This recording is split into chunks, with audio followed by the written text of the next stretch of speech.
Hello and welcome to the Rugby Ruckus Type 5. Ben Kimber here in Sydney, and with me in Sydney as well at the moment, mate, well out of that Melbourne lockdown, is Morgan Turanui. Morgs, how are you, buddy?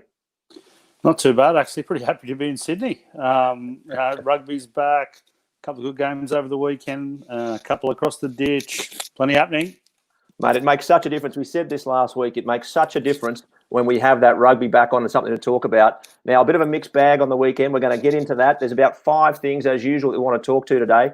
I'm just going to share them now. We're going to go through the player and player of the round first this week. So we're going to cover off those games in Australia. Morgs, we're going to talk about who the player of the round was. We're then going to get into the player of the round. You've picked out a play. We're going to go through that. You're going to tell us about why it was worth noting. And then, of course, Super time, is it successful or not? What might need to change?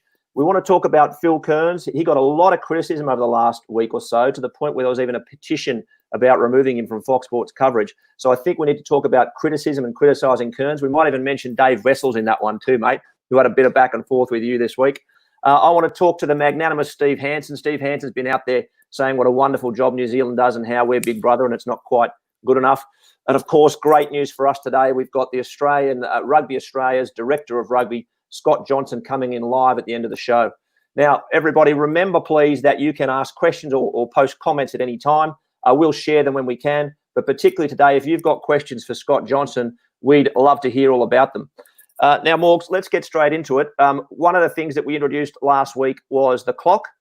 So I think we'll do player of the round, but we'll give ourselves a good 5 minutes on this one. And if we go a bit overboard, that'll be okay, because I know that you've got about a minute clip out of the game that you want to get into.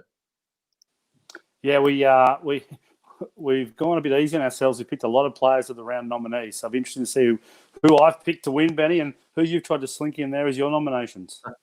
Well, mate, let's talk Reds Rebels first. Of course, a super time game. We're going to talk about super time after this, but an 18-all draw, mate. A little bit wet and slippery. Few players stood out. We picked 3 out here, mate. Talk us through those 3. Yeah, well, a couple of ones that you were really enamoured with, I'm sure. I know Pony Falmasilli down at the Rebels, you were texting me during the game, but checking how good he really goes and how good it was to see. Harry Wilson's been on everyone's lips, and Marika Koroibete, the reigning John Eales medalist. I want to talk a little bit about his game as a whole picture as well when we get to it, because I think he added little bits of elements to his game. We would have seen with that try assist pass that he threw off that excellent first phase try that the Rebels scored when Hodge first came on in the right-hand corner. But the missed pass from Marika Koroibete was something we haven't seen a lot.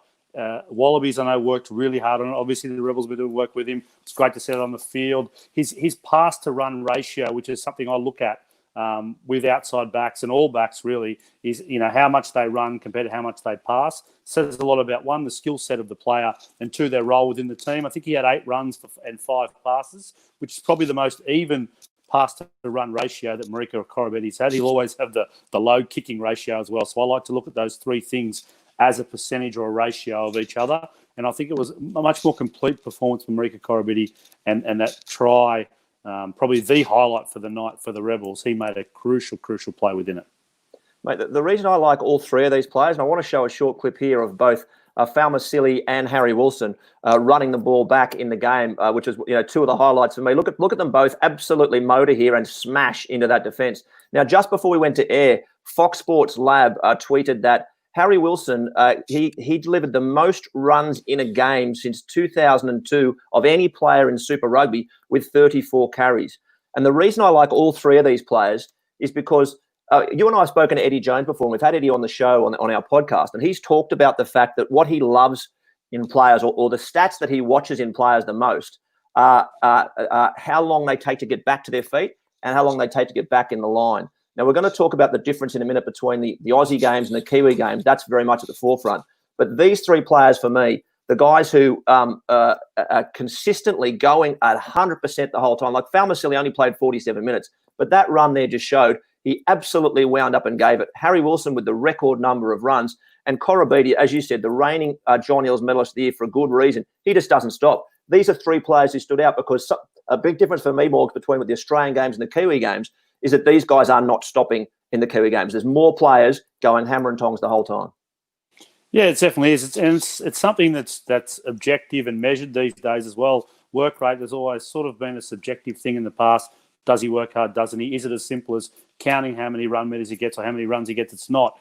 I know the Wallabies, they have started for a few years now how long it takes a player to get back on their feet or get back into the game. So getting back on your feet, just to say you're off the ground isn't enough. You've got to get back into a role within the game.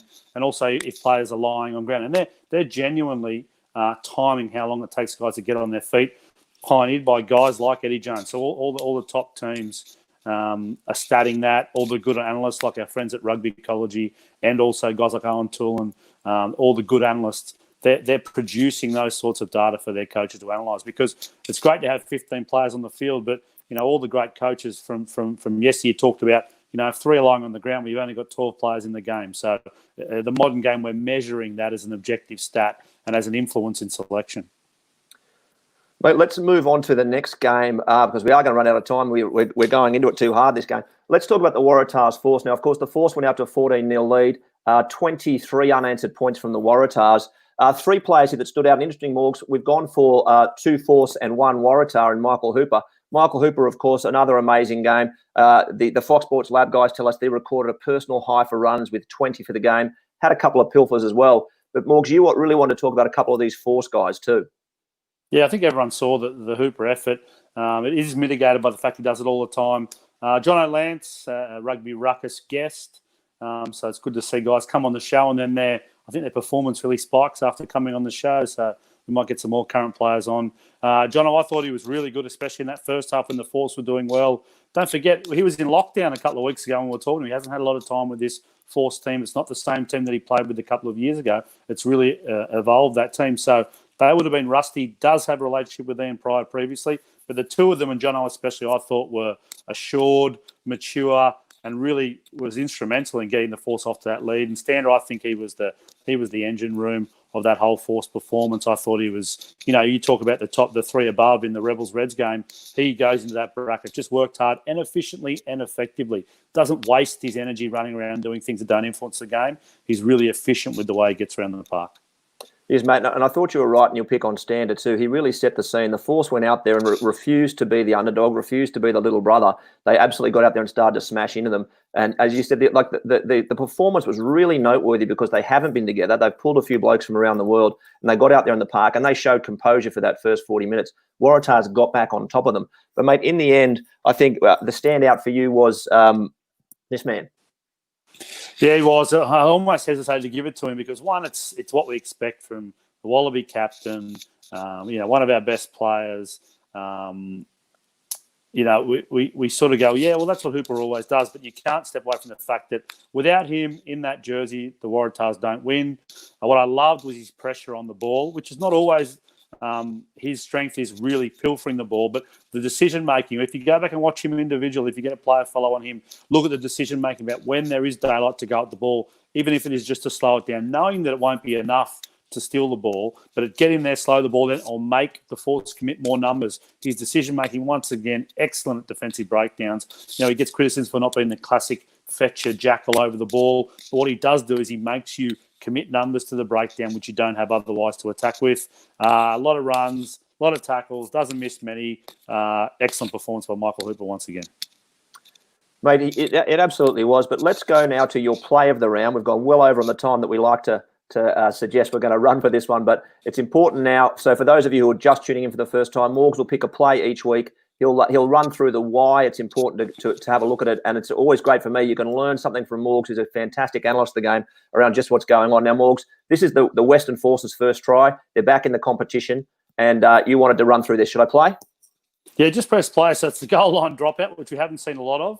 And obviously we talk a lot about how teams score most of their tries from line-out source, and that's what they practice a lot. What I love here about the Force is, yes, they're in some sort of setup that they've practiced, but they get into their multi-phase attacking shape really quickly.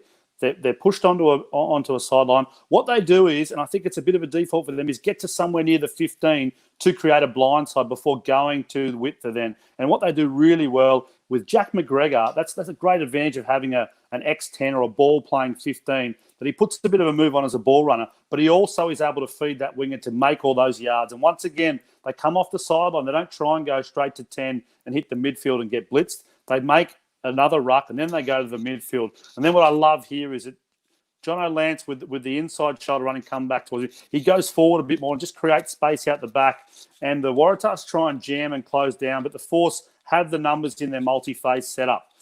Excellent carries in the midfield, both on both sides of the 15, then in the midfield, sets that up, which means that the forwards are really owning their role and great knowledge of role. What's your role here? If you go back here and run it through there, Ben, you see that they take the yards down the edge, which we see all the good Kiwi teams do, is look at that. They've gone from 1 metre from the opposite sideline to this far sideline. They're obliging the Waratahs to defend the full width of the field. Then when they come back off here, a lot of teams try to go to 10 and try to go to midfield and then play from there. But they just hit back against the seam here, just chewing up a couple of defenders, making the Waratahs put numbers on both sides of the ruck. Then they go again. They do pretty well here. The Waratahs are coming up forward. And then what the Tars try to do here is come up and blitz, and the one out the back gets them. See the inside ball option as well, which creates doubt on that open winger and a nice finish into the corner. See that twice they go from one side of the field to the other. The Waratahs, as I mentioned a lot of times on our podcast, are obliged to defend the full width of the field, and then excellent catch, pass, and finishing here. There's a simple little block play out the back. But I want to make one point here, because I've been saying Ned Hannigan's not a second rower. Hannigan had a very strange game for me. Watch what he does here. I watched him do this, I reckon, 4 times in the game. Instead of trying to put his body through the ruck, he tries to step around and through. He does that. He did that 4 times, I reckon. And I've said, Hannigan is a guy that I'd probably bench now. I'd want to bring a guy in, maybe Staniforth, give him a go in the second row, because it didn't seem to me like he had a very effective game. Yeah, he brings different things. Don't forget, he's the best bloke in any lifter in Super Rugby will tell you they'd love to lift Ned Hannigan every day, because he gives you that option, easy to get up in the air, great aerial skills, has an effect on their line out with Rob Simmons. He does lots of other things. He's not right in the middle of that high density line, bending the line and putting big shots on. He does that better and better, and he's coming back from a couple of significant head knocks. So I would talk about patience with Ned Hannigan, but I understand what you're saying about it looks a really abrasive Super Rugby AU competition at the moment. So you looked at the Waratahs there. For those people that watched the game, they were obliged to defend the full width of the field. What the Force did was they had a really narrow defence early in the game. They almost left the 2 10-metre areas of the width and just defended really solid through the middle and got off the line really fast. And the Waratahs tried to go out the back, which is a bad habit they've got into previously. But that's the way they try to play. The Force were doing this 30 minutes in the game when they can get away with it. The Tars probably needed a couple more judicious competitive kicks and things like that to start the game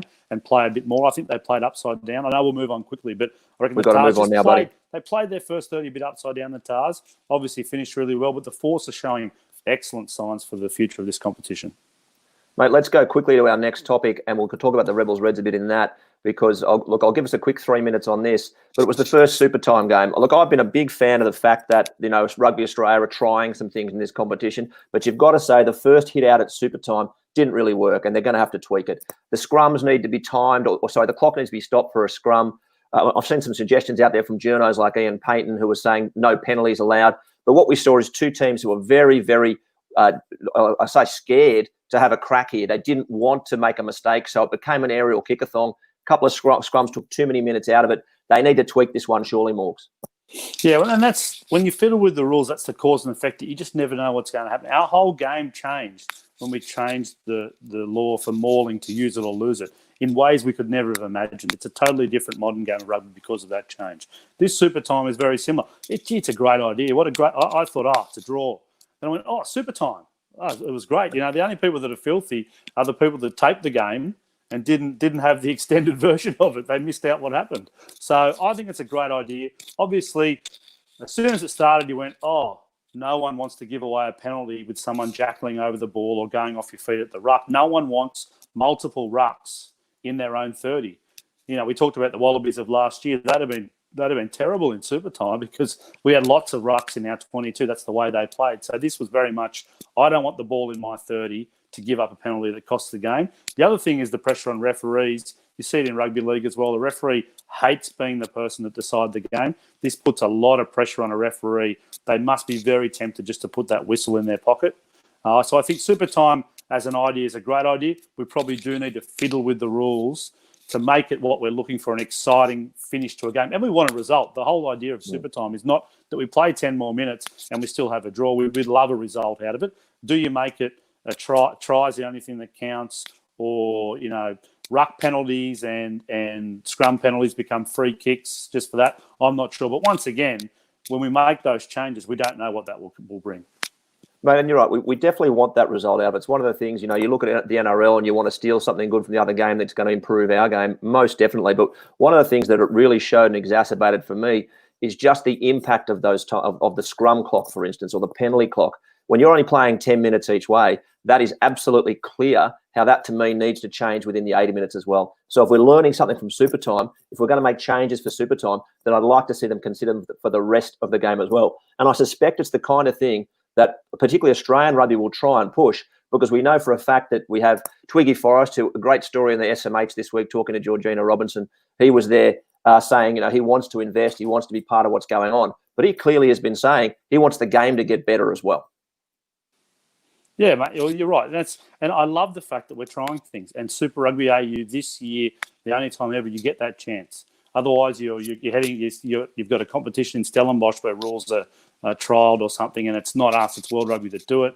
You know, NRC and things like that, we've tried things. So this is great to see at the top provincial level these things trialled, and it's good to see the way the coaches and the players are dealing with them. Now we know that super time means kick the ball as much as you can just to stay out of your territory. Quick question for you there at the bottom of the screen, Morgs. Should roll-away penalties at rucks be scrum restarts? Halves are milking it for points, and sometimes a great tackle gets penalised. From Hello Vanite. Yeah, no, Hello Vanite. Good name. Yeah, that took you a while there. That's not the one that I would. That's not the one that I would choose. I would think maybe attacking players going off their feet, which I think is a really harsh one. I'd be happy with something like that. I think we want the tackle made, the tackler to get out of there. That's their job. So that's not the one that I would choose to do that on. You know, halfbacks they've been skirting rules forever. All the great ones have. Good referees should be looking at a tackler trying to make an attempt. What I would say is, if it's a dominant tackle, I would just give them a bit more time. If you make a dominant hit and you win that contact, you finish on top, I would give them an extra half second to roll. Any passive tackle or neutral tackle, get the hell out of there. All right, mate, let's move it along. The next one here, look, this one we had to really talk about, because I've never seen social media in Australian rugby blow up like this. There is such a lot of noise around Phil Kearns the last week, to the point, as I said before, where there was even a petition which I saw hit 1,000 people saying they would like to see him removed from the commentary box. Now, look, I just want to frame this conversation a little bit by just, you know, saying that right now everyone's sensitive, right? Everyone wants to see the game succeed. They want to enjoy the game. They want to enjoy their footy. So they're probably being a bit harder and a bit harsher on the kind of things that are happening in the game. You know, Fox Sports have clearly chipped down on some of the coverage. There's no pre. There's only a little bit of post game. There's no crowd noise. They're letting the ambient noise of only a couple of thousand people carry the game. And within that, Phil Kearns is standing out like a sore thumb for a lot of listeners. Now, I think I'm in their camp a little bit. I've said before on our show that, you know, I think Phil Kearns, and one of the things before I do that, I just want to say criticism in the game, and we'll talk about Dave Vessels in a moment, because you gave him some criticism last week. He's responded. But this isn't about Phil Kearns as a bloke, right? It's about like talking like a player in the way they play the game, talking about a coach in the way he coaches.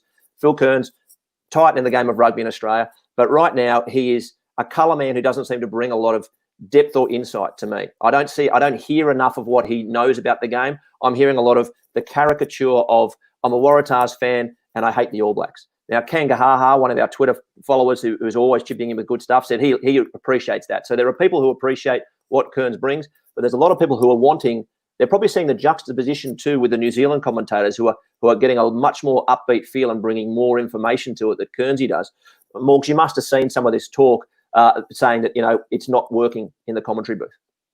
Yeah, it was very visible on social media, obviously. I think that's what I learnt doing some commentary, is that, one, how hard it is. I thought, this would be easy, just talk footy. It's a very hard skill to have, and I got a lot of respect for guys like, say, Marto, when he commentated. I thought, Marto, does he know that much about the game? You know, should he really be commentating? But then I worked with him, and the amount of energy he brings as that colour man that you talk about, and Kernsey, his character that he plays, they're not easy things to do. And then you have the Kafer Gregan role, which is analysis. They're two really different roles. So I think a couple of points I'd like to make. Fox are the ultimate masters here. They're obviously happy with what Kernsey does for them. He plays possibly the role they've asked him to do. We're not sure. What he isn't is a contradiction ever. He's been the same as he is, so they're obviously happy with him. I always would like that we look at the game from an analytical point, and then we have a guy that is entertaining. So if it's the Mardo Kernsey role is to entertain, and Kernsey can get upbeat about things and make it entertaining for as many people as possible, that's a positive for me. Lots of people aren't other people's cup of tea with the commentary. It's been like that for a while. What I love when I watch commentary is the Kafer Gregan analysis of the game, being able to see things on TV. If you're watching the game on the big screen, or the game you missed out. Oh, what did Cave talk about? Oh, I was at the game, I missed that. And then Kernsey and Mardo is that different role, and that role will never be everyone's cup of tea. Yeah, mate, spot on. And look, I'd love to see him lift it and bring a bit different energy. I'd like to see more insight rather than just what I think is the standard commentary. Plenty of thought on that one, though, and it'll be interesting to see if that petition keeps growing, because there's a lot of people passionate out there about that. Look, while we're out here, we did want to talk about Steve Hansen, but before we do, I just wanted to finish on, last week you and I both talked about the Rebels. We said we needed to see more from Dave Vessels. He wasn't, to me, showing enough. I said I keep reading in the Australian newspaper that he's one of the game's best thinkers, but the Rebels, to me, aren't putting that on the park. You were more forthright. You said that Vessels had to go. Mate, what do you think that response was? Vessels came back and said that he basically had a shot at you. But I said your response on Twitter was exactly what I wanted to see. You said you considered it. You knew you had skin in the game because of your history, but clearly there's a bit of feeling there. Yeah, we actually agreed on a lot of things. He came out and said that he said they've underperformed for a while now. He's put that on himself. I think I called him pretty self-aware. So we agree on the fact that they've underperformed. We also agree. We did end on excellent terms. I completely understood that he wanted to bring his own crew in. It wasn't about me saying 3 years later, oh, geez, I'm still filthy that they got rid of me. I would have done the same thing. I would have brought my own crew in for sure. But I did laugh at the fact that we still get rolled out this, or they only won one game in 2017. Morgan only won one game. And he's normally a bit more accurate with the stats he rolls out. But, I was a part of it in 2016 when we had the exact same season that they've had in 18 and 19. I wasn't there in 15 when they had the exact same season they've had in 18 and 19. 2017 as an anomaly season is not enough of an excuse for this Rebels team. For my calculations, they probably spent an extra $2.5 million on player salaries in 18 and 19 compared to 17. And then that's not everything. And my good mate Ben Darwin talks about other things as well. But talent surely makes a difference. And he wants more from the Rebels. I want more from the Rebels. The Rebels need more output. The players need more output because they're fighting for their place in the landscape of Australian rugby and the landscape of Super Rugby. We're going to talk about Hansen in a second. If we go from 4 to 3 or 5 to 4 to 3, they're in the mix there. I hate to cut you off, but that's exactly right? When we're talking about this, we want to see the Rebels winning, right? I'd love to see Dave Vessels absolutely killing it. Want to see Phil Kearns, everyone loving him in the commentary box, everyone loving the commentary. But it doesn't mean we're not going to talk about these things. But I think the one piece of advice that I'd offer to Dave Vessels would be, he's sounding a little bit PR. I quite enjoyed, him coming out and admitting that, he wasn't as good when he started as he should have been. And, he potentially he got promoted ahead of his time. But I think he's living in a little bit of a PR bubble when he says things like, he comes out and he says this week he didn't pick Reece Hodge. He benched Reece Hodge and he said it was for workload. I mean, seriously, they've had the pandemic months off. Then one game in, and he puts Reece Hodge on the bench. Now, I do not believe that was for workload. So, Morgs, I've added a little bit of tech to our coverage here, and I've put it through the tight 5 metre. And look, it's off the charts, that call from Dave. I thought that one was completely the wrong call, and he's got to get out of his PR bubble, and I think he gets protected a bit down there in Melbourne, and he needs to think more about what's going on elsewhere. But let's move on because we're going to get to Scott Johnson very soon. But before we do, let's talk about the magnanimous Steve Hansen, mate. Now, I really want to talk about this because Big Steve, with his big heart, came out and said that what a wonderful country New Zealand is. and they make every effort to look after us, and they've looked after us in the past, but they can't in the future. And I thought, wow, that is really nice, Steve. That is wonderful. And I thought, well, all the ways that we've had Steve Hansen and New Zealand look after us. I went through his quotes. I went through his interview, and I wrote the list of everything that he called out that they've done for us. Here it is here. So Steve, thank you for your wonderful points on all the great things that New Zealand Rugby has supported Australian rugby on. I really appreciate. Sorry, Morgs. This is actually his list of the why All Blacks are better people than Wallabies. Sorry, I put the wrong list up. Let me take that one down. But mate, look, I've got to say about what Hansen has said there. He's always run this position that All Blacks are better people and they're winning because they've got a better culture. I just think he's won the PR wars. You've heard me complain about the fact that I think Checker's approach was right in that he wanted pride in the Australian jersey, but I thought the way he played the PR was wrong. Hansen's always played the PR game extremely well. And those kinds of comments are part of that. He's trying to shift the narrative, give New Zealand a bit of power. And that's what I'm seeing. Morg, do you think so? Yeah, it's a lot easier to sit on the moral high ground when you're on the performance high ground too. The winners write history. We know that in all parts of our lives, and that's a little bit what happens with the All Blacks. Look, the truth of whatever Hansen says or whatever was that. Also, with that pic, was that a shag on a rock? Is that what you're trying to do with that picture in the corner? It was, mate. Well done. I got that one. Pick that up. I'll chuck it back in for you. I think it was a corner, but yeah, I thought that's what you meant. Yeah, nice. I do notice some things. Look, I truthfully, I think that we need each other. They need us. They need us because of how big our economy is. Mate, half their people are over there, including my father, who would cheer the goddamn All Blacks when I'm playing for the Wallabies against me. So they've got a million people like that in Australia. They watch New Zealand teams over here. They show up and watch New Zealand teams here. It's great for us, right? But they need it too. They need us. They need our economy. They need that close neighbour to be good as well. So I think we need each other. And I just think he's way off the mark saying, we're going to have to do these guys a favour again. I think this is a much more symbiotic relationship. We'll end up with ex bloody managers of Australian rugby, New Zealand rugby throwing bombs at each other about what they did or didn't do. Australia will talk about the fact that New Zealand pushed for the Super 18 and it's never worked. All that kind of stuff. The only one thing I would say to Hansen is, mate, go and have a look at your board, right? The New Zealand board, 9 people. They didn't have a woman on the board until 2016, I think, 124 years without one. And now half the board came out, where there's been a report that half the board was supporting a competition which had 2 Australian Super Rugby teams, 1 from the Pacific and the 5 Kiwis. Now, mate, listen, I'd love to be a Wallabies selector, but they're not going to let me. Who on earth in a board is going to properly support a structure that New Zealand Rugby would love that's never going to fly? It was great to see McLennan come out and say that's a master-servant relationship to a certain extent. And I was like, mate, you're kidding yourselves, New Zealand Rugby. If half your board, and I think Georgina Robertson called them the conservative half, and it's bang on, if half your board are putting their name to that, they are absolutely kidding themselves. Yeah, well, there's a few things there. Like I would love us to go alone just to see what the world looked like. But the thing is, we'd lose out of it as much as they would.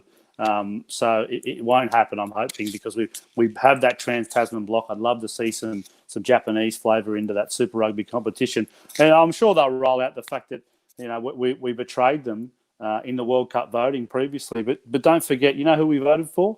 Dilip Kumar voted for Japan. He saw where the world of rugby needed to go, and he voted for Japan. They still haven't forgiven us for that. And look what happened eventually. Japan eventually got it later on. And look how much of a success that was. You have to vote with your conscience sometimes. It's not just about voting for your mate. And we need more of it in rugby.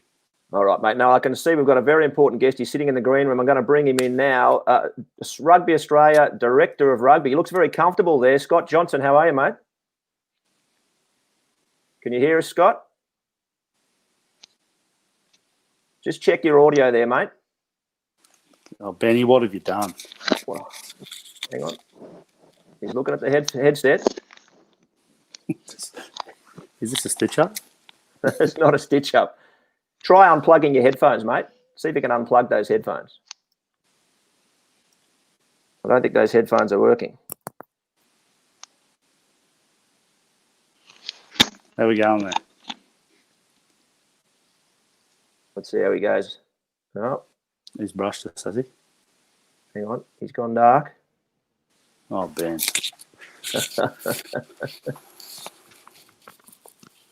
Now, Scotty, can you hear us now? Can't hear you, man. Can you hear me? Yeah, we can hear you, buddy. Are you on your phone or your computer?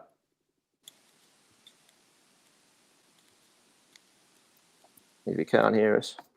Oh, you better brush him, huh? That'll make us popular Can't again, hear you Ben. at all. Headphones are unplugged. Can't hear you. Well, that's not good, mate. I'll tell you what, people. We might try and get a couple of questions through the social media post. If you've got a question for Scott, he'll be able to see it if we pop it up. Not the best start here, guys. Oh, No, Scotty, it's not. mate. Gee whiz. We might just pause it for a second. I Hold on can't a hear you second. now. Hang on a sec. I'll just try and.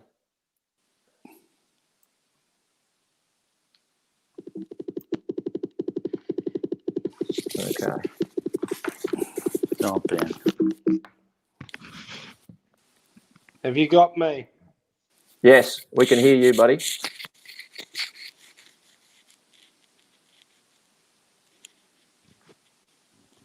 Gee, you mustn't have been confident, Ben. You had this slide ready to go. Yeah.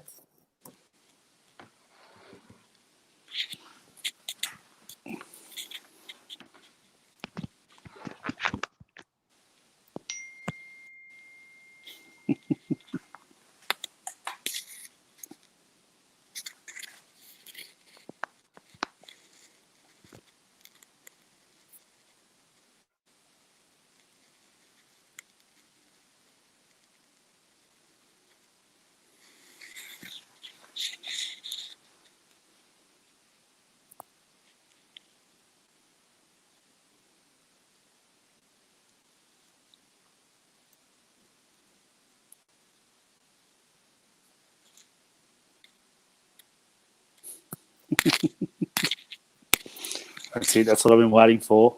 A bit of niggle too. That's what I want to see. Geez, I bet Duro would have had him in there.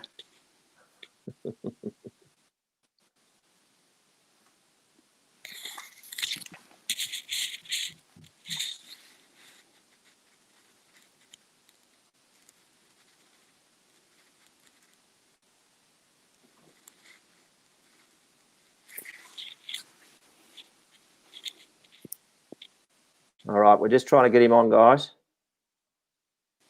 Give us a few seconds. Jono, give us a thumbs up when you can hear it, mate, because we can see you, but the punters can't see you yet. Jono can hear us. All right. Let's see if we can get back in there now.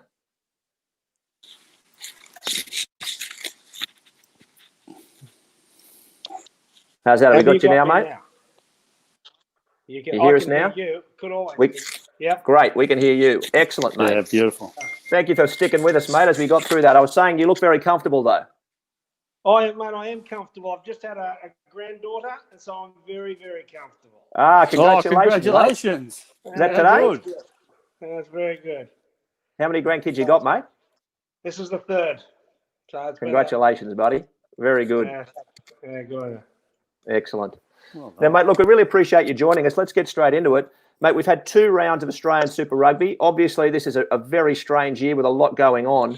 What have you thought from the teams to start with? What have you seen in the first 2 rounds? Things you might be happy with and things you might want to see more of?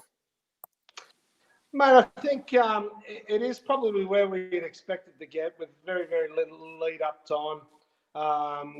Somewhat a disjointed with new laws, new interpretations. What's pleased me, though, was the amount of young players that are now actually playing and forced to play. And I think that, and I keep saying this is not any sort of salesmanship here. I think we're on the cusp of a really good era.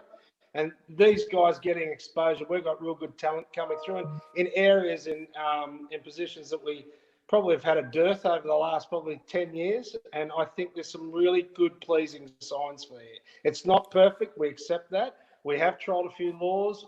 We are under law interpretation, if you will, from World Rugby that we're trying to comply with. So there's a little bit of hesitancy in certain things, but I like the fact, I like what I'm looking at, and especially for the future ahead.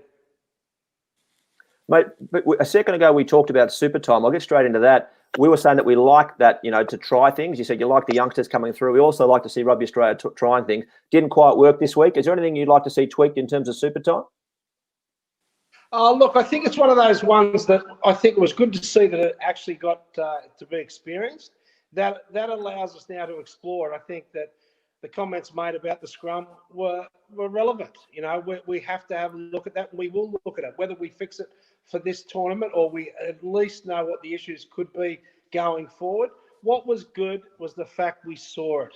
When you try a lot of these newer law amendments, sometimes you don't actually get to see it. You don't see enough of it to make comment. So we're trialling it because we want a good product. We want a product that passes the pub test, and we want a product that we have good ball in play. So, and it's an excitement part to it. So it was nice to see it. We'll get together with all the coaches and referees during the week and discuss it, but we won't want to be trialling too many or changing too many in the midst of a competition. No, mate, I would have thought that wouldn't be the case. Now, as I said, we are 2 rounds in. A bit of talk this week too about, you know, things can and will need to get better for some of these teams. The juxtaposition with the Blues Crusaders games wasn't a top one, but you would have been pleased with the way that the Force came back for a bunch of blokes who've only been together a couple of months. Oh, it's great to see, isn't it? I mean, it just goes to show they're well coached. Some good young players there as well, you know, that didn't get the opportunity elsewhere. And it's nice to see a couple come back from overseas to play. So that's a really good balance. And look, to be fair, they did really, really well. And it just goes to show, with no pun intended, they will be a force to be reckoned with here. They are a good side. And so we've got 5 good sides competing. I'm glad about that, because there was a lot of negative publicity or in regard to what they could add, and they've shown plenty first up, and they'll be a really competitive side in this tournament. Yeah, with your Rugby Australia director's hat on, do you think the more teams you've got to look at when you're looking at selecting a Wallabies or having pony groups, the better? Is there a magic number for you, just as a Rugby Australia director, not in terms of the economy of the game, whatever, that will help you? Look, it all goes down to this. It's about quality for me, and whatever guys we put in. We want quality competitions to play in. We want to make sure that you know, I keep saying this, Morgan, all the time. My ambition is to have the best tournament in the South in the world. That's what I want. I want everyone to be looking. I mean, that's what we need down at the South. All the eyes. We're the inventive countries. We want to be the top competition. And that is something I'll strive for at all levels. We want our players playing in the best competition to prepare them the best for international rugby. So the gulf between international rugby and the next tier shouldn't be that great. So I'll push in any way I can to get the best competition. What do you think that might look like? Mate, I'm open to that. I'm open to what it could look like. I like, obviously, our hands are tied somewhat next year with borders being closed somewhat, it looks like. So, you know, I certainly like the view of a trans-Tasman of some description. They're a wonderful rugby nation. We get it. I think we're on the cusp of some good times. We are. And, you know, finance will play a part in that. But I like a good footprint. But like I said, it doesn't always have to be the way we've done it in the past. I think we've got a real good talent pool coming through. If you look at even our junior age grade teams, I go deep into this. We've got a really good group of young men. I want to play a place for them to play. And you know, New Zealand are in a good spot now. We have responsibility to make sure we get our place in order, and we're not a million miles away from that. So, as long as it's the best competition in the world, I want to hear everyone's argument, and that's what I'm pushing for. Mate, we've talked about the Trans-Tasman opportunity on here. And Morgs and I probably talked about it even a year ago. The fact that, you know, young kids, we want to see games in our time zone. We want to see things that, you know, that can be exposed to the public over here. Tell me, there's been a bit of news around New Zealand. We talked before about the fact that, you know, their board, there was a story suggesting their board wanted 2 Australian teams. What's our relationship like with New Zealand now? What's your relationship like with New Zealand? Mate, despite me having a go at them in the past, many, many years ago, about being Foxy Islands or something, I think we've moved on from that sort of part of life. Relationships is great. I mean, I heard you a little bit talk about Shags, his personal friend of mine. The All Black coaches are very close. You know, you can talk about relationships in the past. I think the relationships now is probably the best it's ever on the floor, because we've been through a bit together. We're friends in personal life. And I think we, all in all, want the best for rugby, and all in all want the best competition in the world. I think they would agree that in the South we want the best competition, and so I think the relationship's great. I think holding on to relationships of the past, when the present wasn't there is irrelevant. I'm all about building a relationship. We've got good people. We're striving to get our place in order, and I know that they've got, they're good rugby people over there, so I don't have a problem with them on the floor. I don't sit in boardrooms. I sit on the shop floor, but the All Black coaches and I, we talk most weeks just to find out how their games are going, and the relationship's really good. So you talk most weeks with the All Black coaches? Yeah, we talk about how they're law. I was certainly with Fozzie. Fozzie and I sort of hook in most weeks to find out how their games are going, what they're doing, because some of the law interpretation sent down from the north, we wanted to make sure we're on board with that. Some of the issues that they faced, don't forget they had a few weeks head start on us. So, we touch base to find out. I certainly touch base to find out how things are going, the repercussions of the decisions, how it's being interpreted, what the coaches are doing. I mean, one thing I will say about the All Blacks, have always been open with communication with that. They're not afraid to share in that way, and that's something that I want too. I think you only get better by sharing, and I think you've got to feel confident to share. And the relationship's been really good for that. Mate, quick one from the crowd. Obviously a Scottish fan there. Do you miss Scotland, mate? There's aspects of Scotland I really miss. What I don't miss is the cold weather, I'll give you that. Had a great time there, great people, love where I live. But, it's like everything, you come back, you got your heart set on something else. Your loyalties are always in this profession was the people you coach. I've come back, obviously, it's a great opportunity for me to be back with my family. But I also, more importantly, want the rugby well and good. It's been good to me. Like from, the western suburbs of Sydney, I've now lived in 7 or 8 countries around the world. It's been a pretty good time for me. I need to give a bit back to this country because it gave me the opportunity. So I have a strive and a drive to make us number one. And, I'll sleep well when that's done. Mate, I'll take another quick one from the crowd. We're getting a few questions coming through. Tim McGrath says, with the departure of Arnold, Rodder and Carter, what second row talent has impressed you the most so far? And, mate, honestly, from my perspective, this looks like an area where we are a bit lean, obviously, with a few of the guys who've left. Oh, look, there's no doubt that the loss of those players have put pressure on us. But, there's a willingness to some to come back too at some stage. Like, where we have an amazing ability in Australia is to identify talent, give them a chance. We've had a history. Our history's littered with young fellas that have come through the system that no one ever heard of 9-10 months ago and went on to have really, really good rugby careers. Secondly, I remember the old Brumbies and some times when they didn't have the big locks. You can also play it very, very different, I don't want to sit here and tell you who's playing well or who's not. What I will say is that we'll come up with a competitive pack of forwards. It may be done slightly different. Some of those players are losses, there's no doubt. But as my dad used to say all the time, there's 12 billion people lying in cemeteries that thought they were indispensable. So we've got to get on with it and find other players. Mate, with that talent idea, Betty, I'm going to jump in quickly. That talent ID stuff, what excites me a lot, Jono, is some discussion around that fighting fund you've been talking about for a while now. I just wanted to see how that's been going, how that's formulated through all these crises. And I know young Suwali was a big target. Are there any other kids we should be looking for? We're seeing these great young players from that 20s group come through. Is there some of those schoolboy kids we'll be able to keep in rugby or make sure we've got in the future? Well, there's certainly a push to do that, Morgan. I think, and I don't say, I went to the 16s camp earlier this year, and I said this unashamedly. No one would have better talent than us at the 16s level. They may have the equal, but they wouldn't have better. I can tell you that. We've got a really bumper creep coming through. We've got to make sure that we sell our. We've got to be on the front foot selling what's good about the rugby. We should celebrate World International game. It's great. Morgs, you and I were seeing the world on the back of this game. It opens doors that other sports in Australia, domestic sports, don't. We should celebrate that more and shouldn't be afraid to sing that from the rooftops. And I will continually do that because it's important with this good group that we get more than we miss.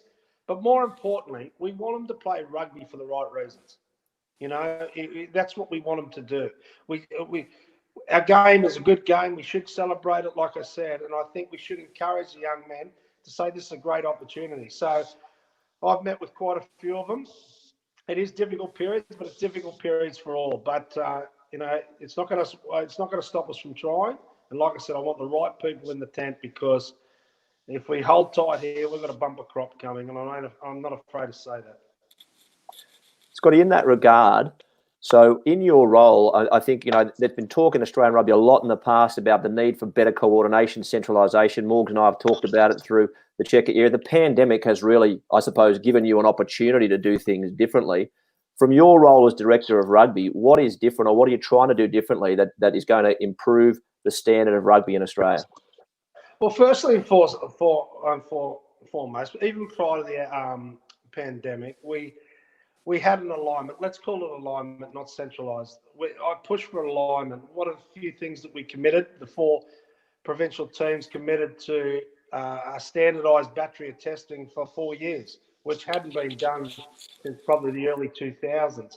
And that's physical testing. One of the criticisms you've always heard about some of our players, our system, we weren't fit enough. Well, we want to get rid of that. That should be just a given. So we've got a lot of things that we're starting to align. Part of that is talent ID, because we're all talking, the 4 regional teams. So we look at our depth charts, we work together. So now we've started to get the physical side of things. We'll introduce that. We're starting to introduce that at the academy level. We've got alignment. We can look back in 4 years and understand where the players got to, what worked, what didn't. So there's a greater acceptance that we're in this together. I'm about winning teams. Everyone talks about winning Wallabies. That's one component. I think if we get our base right, whether we win at 16, 17 schoolboys, that actually goes on. It breeds. And our provincial teams get better. I want winning teams.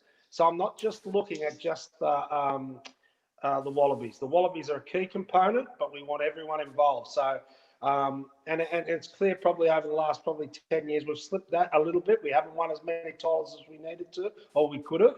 So now it's really focusing on winning at every age group. We're a competitive country. We want to be competitive. That's what makes us. And I'm not shying away from the fact that we need to win. No, mate, we're running out of time with you. We appreciate your time so far. A couple more questions, then we'll grab a couple of quick ones from the audience. But I've got to ask around the structure with you and the new Wallabies coach. Quite famously, both Michael O'Connor and Michael Checker have been out there talking about the way that the triumvirate for selection at the Wallabies table with yourself didn't work from their perspectives. I'd love to understand what your perspective on that was and how you think it's going to work in the future with you in the role that you're in. Look, it's a funny thing that going forward, obviously Dave's coming on board here. Michael's not with us anymore with that. Dave hasn't really even hit the country yet, so it's probably 3 or 4 weeks. Well, going forward, Dave and I will sit down together and work out a selection process with the board that we're all happy with.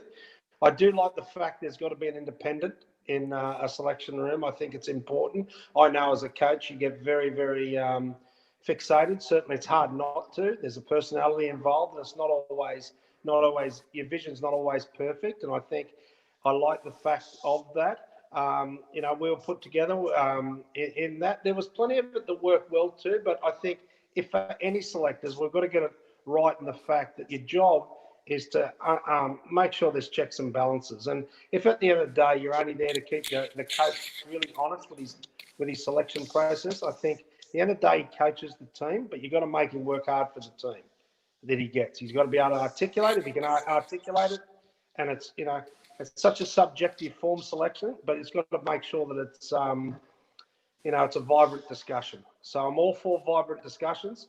And get in the room, discuss, work your way around it. It's not always going to be perfect, but at least there's the right checks and balances. Mate, we'll take a couple of quick ones from the audience. Brett Mackay asks, there's no NRC this year. Do you know about a commitment to the 8-team competition beyond that? No, not that. I think the whole structure will, over the next few months, we'll put obviously the big rocks in first and then work backwards from there.